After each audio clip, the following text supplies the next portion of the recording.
안녕하세요. 친절한 리뷰 이윤정입니다. 네, 안녕하십니까. IT조선 최영석입니다. 안녕하세요. IT조선 차주경 기자입니다. 네, 오늘은 고음질 오디오 전성시대 신세계인가 상술인가를 주제로 얘기를 나눠보도록 하겠습니다. 스마트폰으로 음악을 듣는 것이 생활화되었고요. 프리미엄급 오디오 기기에 이어 스마트폰에도 고음질 음원 재생 기능이 적용되고 있습니다. 새로운 음향의 세계를 보여준다는 의견이 있는 반면에 상술에 가깝다는 의견 등이 첨예하게 맞서고 있는데요. 먼저 고음질 음원의 정의부터 살펴보도록 하겠습니다.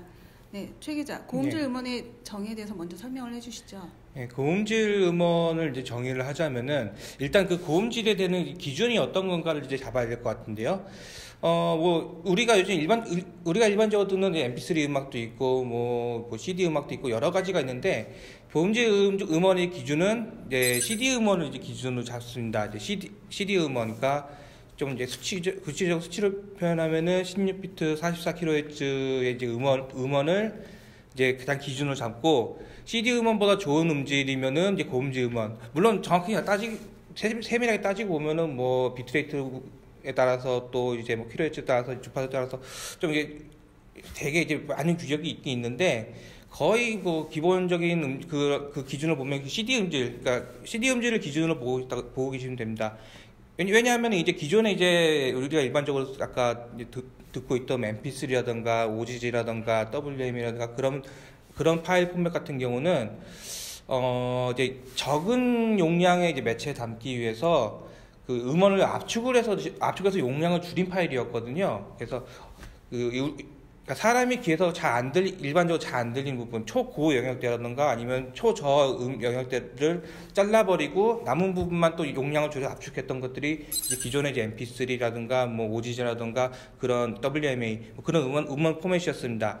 이제 그런 이제 음원 포맷 같은 경우는 그냥 용량 듣고 이제 조금만 이제 한 용량 적은 저장 매체도 여러 개 파일을 넣을 수 있어서 MP3 플레이어 같은 것들이 탄생할 수가 있었는데, 문제는 사람들이 이제 익숙해지다 보니까 CD 음질에 비해서 이제 MP3 음질 같은 게 많이 떨어지고, 그러면서 좋은 더 음질을 찾기 시작한 거죠. 그러니까 아까 이제 MP3 같은 거 얘기할 때 이제 압축을 해서 이제 용량을 줄였다고 하는데, 이런 고음질 음원 파일 같은 경우는 아예 압축을 하지 않거나 압축을 해도 그 음원 자체의 손실은 거의 없는, 그러니까 비손실 음원이 이제 고음질 음원의 대세가 되고 있습니다.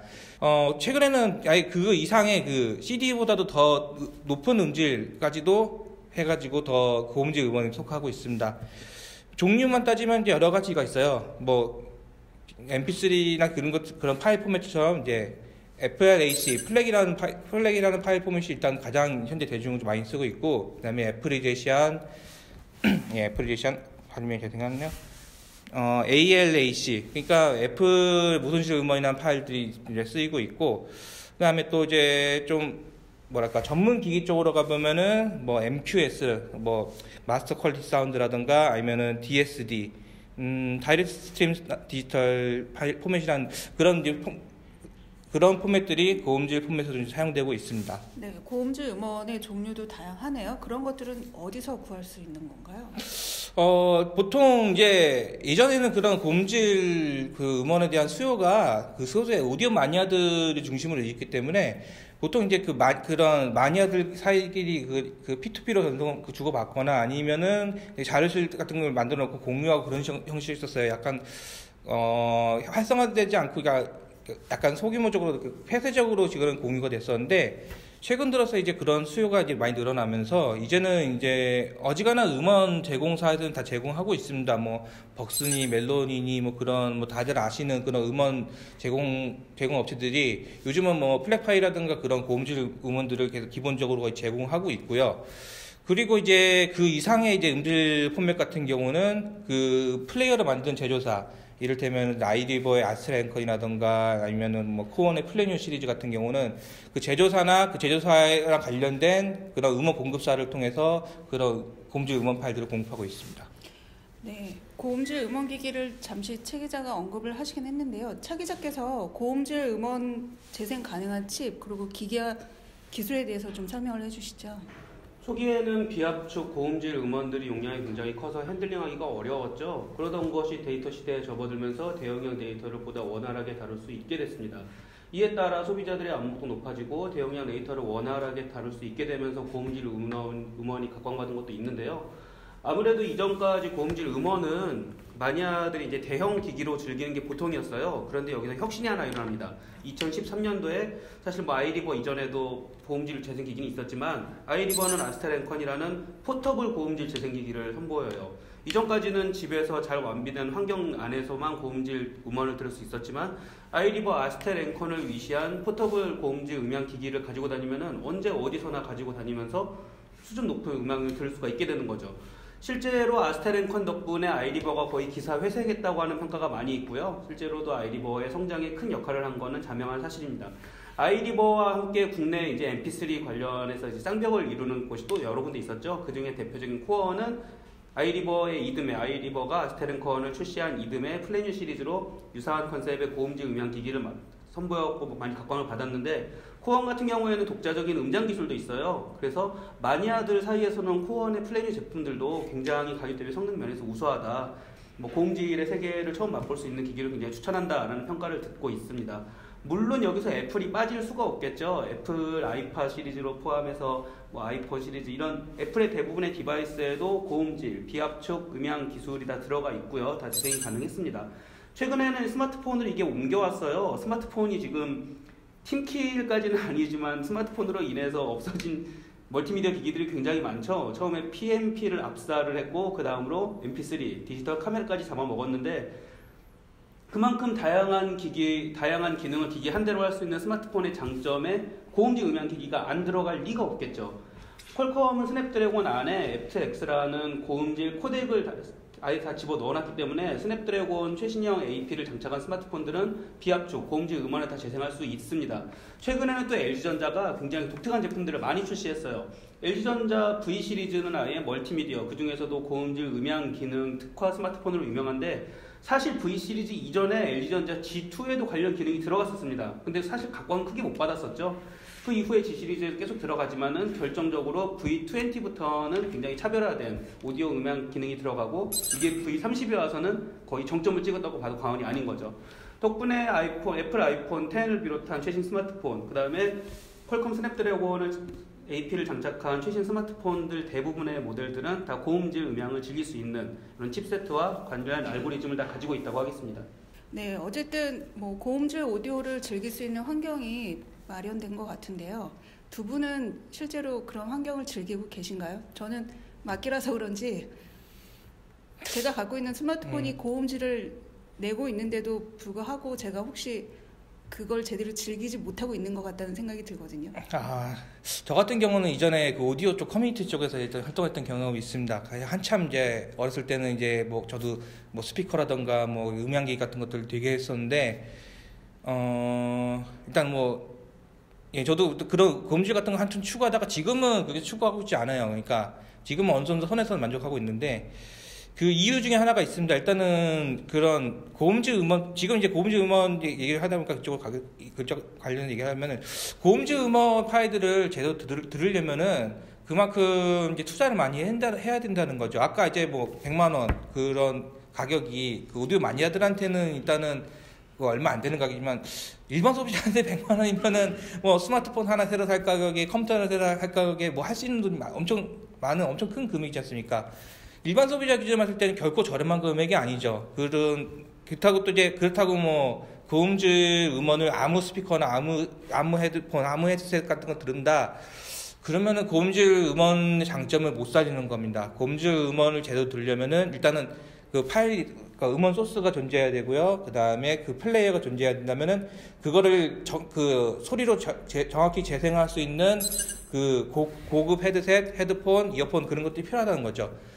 고음질 음원을 제 음질로 제대로 들으려고 그러면은 최소한 2-30만 원대 이상의 그 오디오 장비를 써야지 그걸 그나마 괜찮게 들을 수가 있고, 좀 더 듣고 싶다 그러면은 진짜 헤드폰 하나에 50만 원, 100만 원 그런 수준의 이제 장비를 투자해야 됩니다. 고음질을 선호하는 마니아들 같은 경우는 그 정도는 아낌없이 투자할 수 있는데, 일반 소비자들 입장에서는 좀 부담스럽긴 하죠. 물론 이제 그 음질 자체는 확실히 그 일반 그냥 평범한 MP3라던가 뭐 그런 파일들에 비해서 고음질 음원 자체가 엄청나게 뛰어나고 확실히 듣는 사람 입장에서 차이가 있습니다. 근데 그만한 가치를 이제 소비자에 따라서 이제 그걸 자기가 투자해서 더 좋은 음질을 듣고 싶으면은 그걸 하느냐. 근데 가격 차이가 조금 세다는 거는 좀 진입장벽이 높다고 저는 생각하고 있네요. 네. 고음질 음향기기를 독자 여러분들께서 이제 백문이 불여일청입니다. 실제로 고음질 음향기기를 출시한 제조사들은 거의 다 쇼룸을 만들어 놓고 있고 제품 전시장이나 매장에 가면 실제로 청음을 하실 수가 있어요. 무조건 여러분들께서 구입 이전에 다른 리뷰나 이런 기사들만 믿고 구입하실 게 아니라 무조건 한번 들어보시고 평가를 하는 게 좋습니다. 개인적으로는 가격이 있는 만큼 고음질 음향기기는 확실히 다른 소리를 들려줬어요. 같은 고음질 음악 파일을 들을 때 이전에는 뭔가 들리지 않았던 음의 높낮이가 다르게 들린다든지 이전에는 미처 못 들었던 악기의 음색이 들린다든지 이런 식으로 정보량이 굉장히 풍부한 만큼 고음질 음악 데이터는 굉장히 즐기만 합니다. 그 다음에 그만큼 소리가 듣다 보면은 확연하게 차이가 나는 만큼 여기에 대해서 어느 정도 투자를 할 가치가 있겠구나라고 생각을 하기가 쉬워요. 가치라는 거는 다 주관적이에요. 자기가 그 가치를 느끼면은 그 가치를 얻기 위해서 충분히 지출을 하는 거고 내가 생각했을 때 그 가치가 없다 그러면은 내가 여기 돈을 쓸 이유가 없구나 하고 그쪽에 투자를 안 하는 거죠. 저는 그런 면에서 고음질 음향기기 2013년도에 출시된 이후부터 지금까지 마니아층뿐만 아니라 일반 하이엔드 아마추어 유저들까지도 이렇게 굉장히 넓어졌습니다. 사용자층이. 사용자층 넓어졌죠. 제품 많이 나왔죠. 인프라 잘 꾸며지고 있죠. 고음질 음악 파일 자체도 많아지고 있죠. 시장이 이미 형성이 됐어요. 그거는 일반 소비자들이 고음질 음악 파일의 가치를 인정했다는 이야기입니다. 그러니까 일단 저는 시장 긍정적으로 보는 거죠. 다만 제가 좀 주의하고 좀 이걸 경계해야 된다는 건 뭐냐면은 이게 자칫 왜곡이 되면은 안 돼요. 왜곡이 된다는 게 뭐냐면 고음질 음향기기 자체는 좋습니다. 괜찮다 이거예요. 그런데 그냥 고음질이라고 해놓고 이전하고 별다른 크게 다를 것도 없는 기술인데 굉장히 가격이 세지는 경우가 많습니다. 별거 아닌데 막 고음질 뭐 이상한 코덱 하나 붙고 그랬는데 제품명이 뭐 하나 붙었다고 굉장히 가격이 뛰는 거예요. 해외에서는 이미 음악 마니아들 사이에서도 좀 이슈가 된 문제가 있습니다. 케이블이 음악 관련해서 음질에 영향을 준다는 게도 있었고 심지어 소니 같은 경우에는 고음질 음악 전용 메모리 카드까지 출시를 했었어요. 여기에 대해서도 의견이 굉장히 갈리고 있는데 저는 안타깝게도 가치는 인정하지만 그런 디지털 신호에 대해서 별다른 차이가 있으리라고 생각을 하지 않습니다.